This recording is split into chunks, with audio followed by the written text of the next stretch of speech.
A few weeks before Christmas, many pilgrims are already crowding the city. The opening of the Basilica of the Nativity has been extended by 3 hours. For 100 years, the École Biblique in Jerusalem has been recognized as a French archaeological school. The more than 40,000 historical photographs preserved in its special photo library tell the story of the precious work of this institution run by the Dominican Fathers, among the most important in the world in biblical and archaeological studies.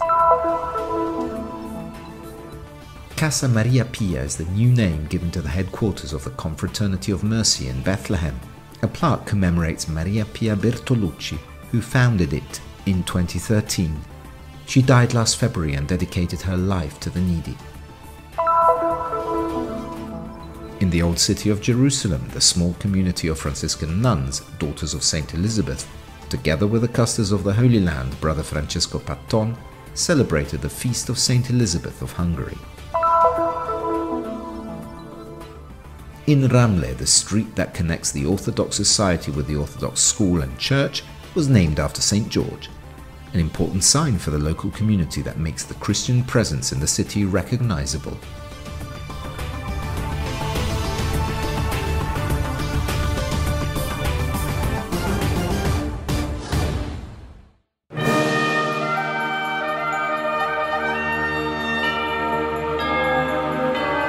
It's amazing. It's absolutely amazing to be where Jesus was born. It's unbelievable, absolutely a dream come true, and I feel so blessed being able to have this experience.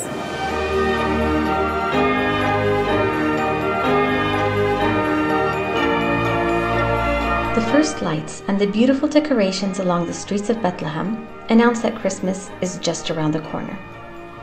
In these days, many pilgrims from all over the world are crowding the place where the Savior of the world was born. This has prompted the religious authorities of the Church of the Nativity, after a meeting with the Presidential Committee for Ecclesiastical Affairs in Palestine and the Palestinian Ministry of Tourism, to extend the opening hours of the Basilica by 3 hours, to allow all pilgrims to visit the Grotto of the Nativity until 8 p.m.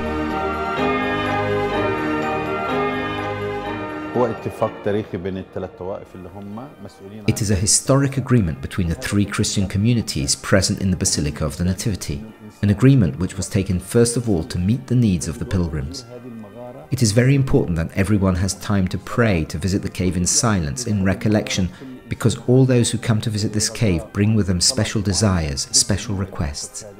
In the coming weeks, the whole city, all its inhabitants, will experience an atmosphere of joy, the atmosphere of Christmas. We want to give some of this atmosphere to the pilgrims who arrive in Bethlehem, so that they can feel what we feel here, in the place where Jesus was born, in the place where everything began. The solemn entrance of the Custos of the Holy Land, Friar Francesco Patton, into the Church of the Nativity is scheduled for November 30. The Custos will bring a piece of the relic of the Holy Manger that welcomed the child Jesus to the adjacent Franciscan Church of St. Catherine. The relic, now preserved in Rome, is a gift from Pope Francis to the custody of the Holy Land, and will remain in Bethlehem permanently. If you are a faithful and this place means something to you, then come and see what it does to you, how it moves you, and what faith it gives you.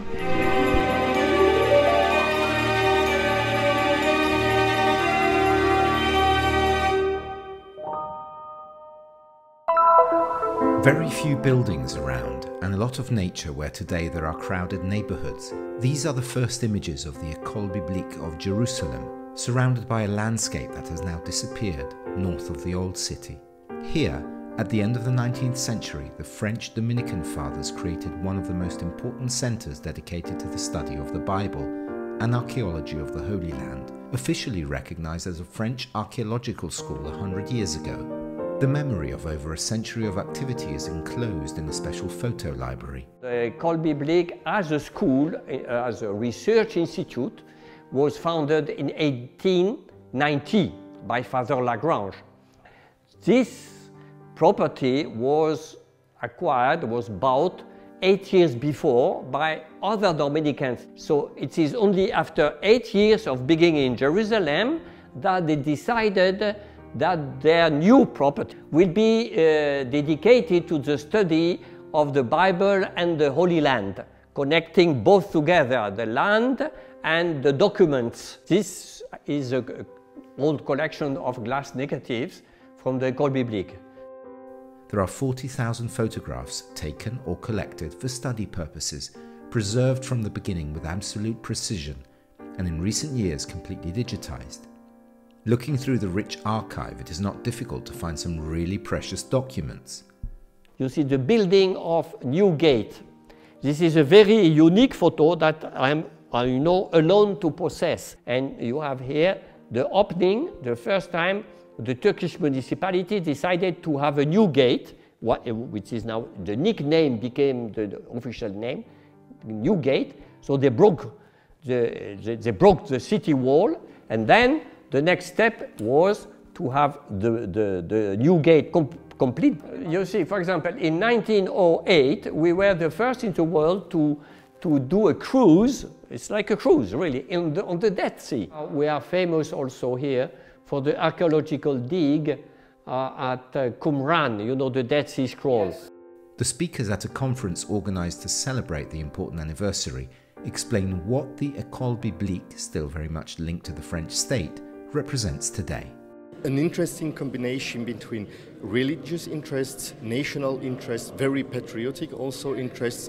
Actually, the École Biblique is very, very modern and still very progressive and still very necessary, not only for France. Cette présence ancienne, savante, tolérante est importante à la fois. This academic and tolerant presence is now more important than in the past, both for the scientific community and for the countries in the area.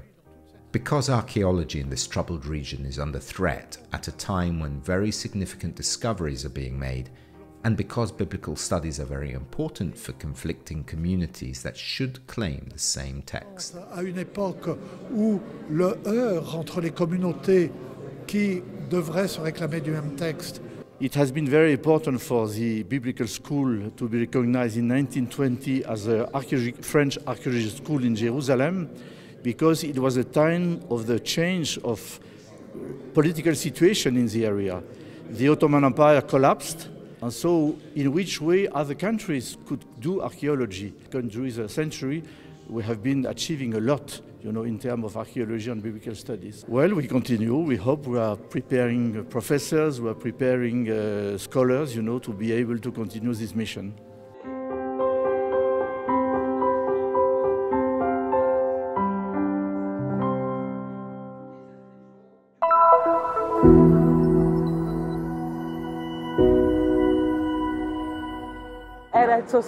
It was her dream, and I think it has now come true, and it will always remain a concrete, visible thing, livable for all the people to whom she cared in a particular way. She has defined our past with her unquestionable charitable work. We get consolation in keeping her memory alive. The House of Maria Pia is the new name given by the Fraternity of Mercy on November the 15th to its headquarters in the city of Bethlehem, in memory of Sister Maria Bertolucci, who passed away last February. This is done as a token of appreciation and gratitude for her accomplishments and hard work. She dedicated her life to the needy and voiced her solidarity with the Christians of the Holy Land. Sister Maria Bertolucci made a tremendous effort to the formation of the Fraternity of Mercy in Bethlehem in 2013.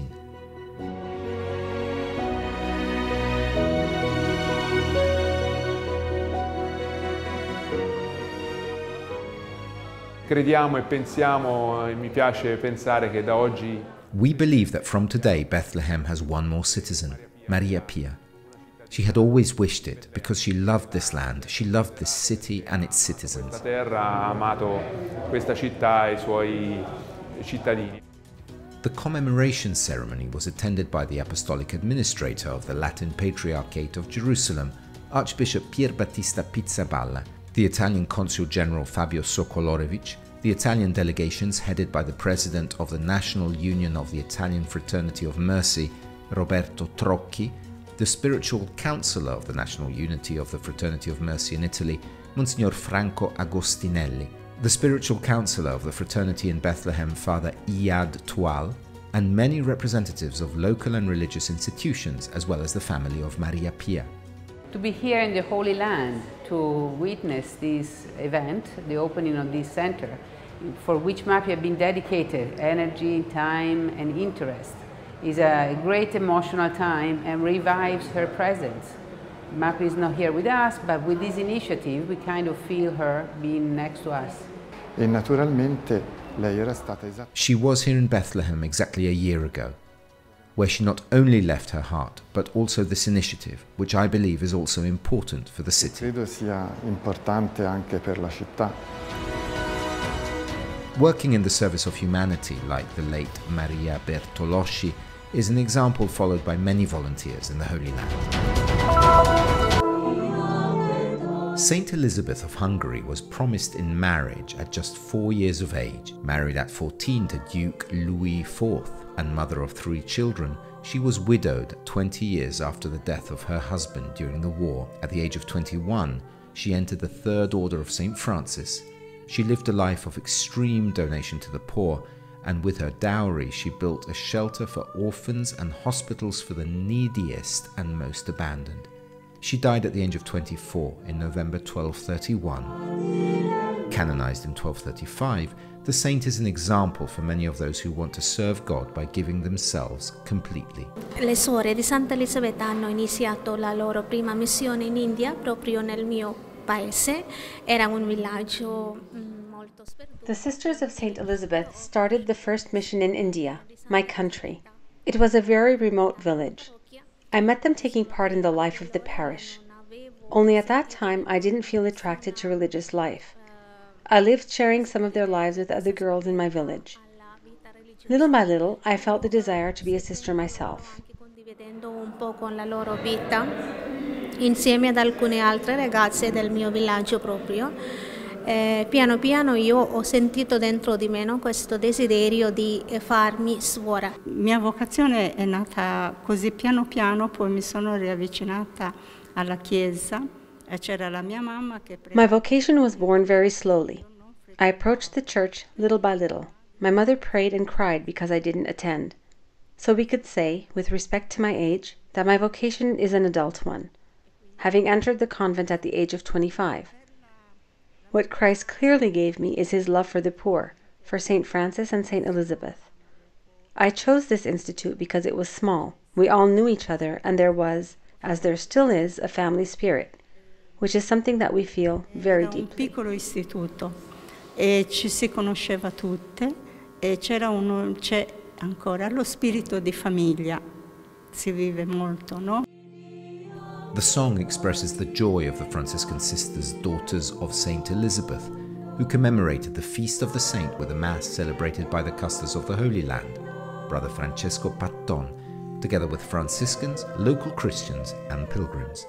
È un esempio sicuramente per le spose, perché ha vissuto un amore tenerissimo con suo marito, al punto che quando il marito le viene riportato indietro morto. She is certainly an example for brides because she lived a very tender love with her husband, to the point that when he is brought back dead, and she is a young 20-year-old woman, she manifests all her pain, but at the same time she says, I trust what is the will, the plan of God. She is an example for mothers. She had 3 children and has been able to take care of these children, and even if she died very young, she was able to direct their lives. She is an example for widows because she knew how to live with faith the loss of a spouse. It is never easy to live with faith the loss of a loved one, and especially of a spouse. And she is also an example for consecrated women, because when she is a widow, she makes a choice of consecration. She decides to devote herself entirely to the Lord, and this dedication makes her tireless in working, especially for the poorest. Questo suo dedicarsi interamente al Signore diventa poi un diventare anche infaticabile nel lavorare soprattutto per I più poveri. I did not know Saint Elizabeth. I was very impressed by her sensitivity towards the poorest and most fragile. Basically, she ended up being touched by God when she saw the little ones, and this is something very special. Isso é mesmo muito especial.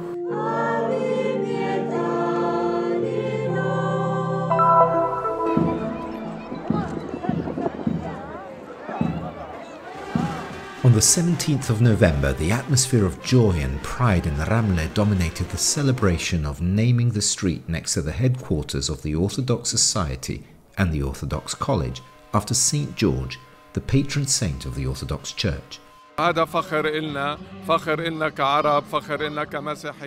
This is a pride for us as Arabs, Christians and citizens. Unfortunately, in the past years, there was no room to give Arab names or the names of our saints to our streets, even though Ramleh is an Arab city. Originally, the city was built by the Arabs. Today, it is a mixed city in which Arabs make up 25% of the population. Therefore, for us, naming a street after St. George is an expression of our presence in the city.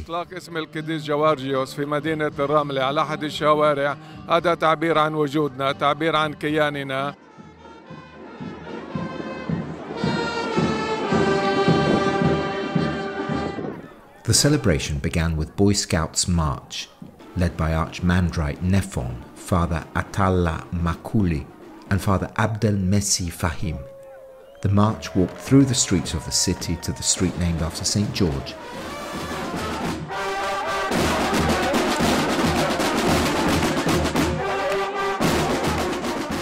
Then the street sign bearing the name of St. George was unveiled. The celebration continued in the Orthodox schoolyard where the festive speeches preceded a prayer headed by Archmandrite Nefon.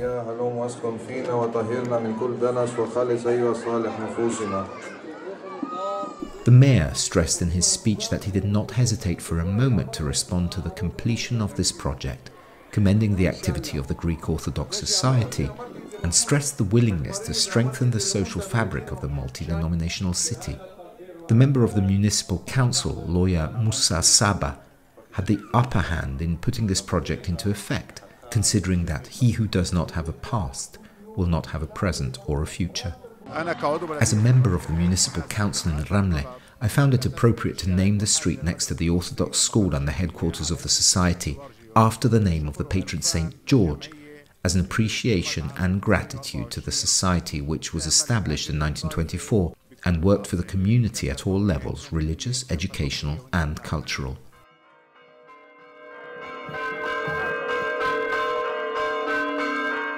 This event coincides with the celebration of the Orthodox Church in Lod on the feast of St. George, which increased the joy on the occasion. افتتاح الشارع القديس جورجيوس في رملة وخاصة في الأراضي المقدسة مهمة جدا. The opening of St. George's Street in Ramleh, especially in the Holy Land, is very important because this is a recognition of the persona of the saint and its impact throughout the world. The world of religious freedom, peace and love.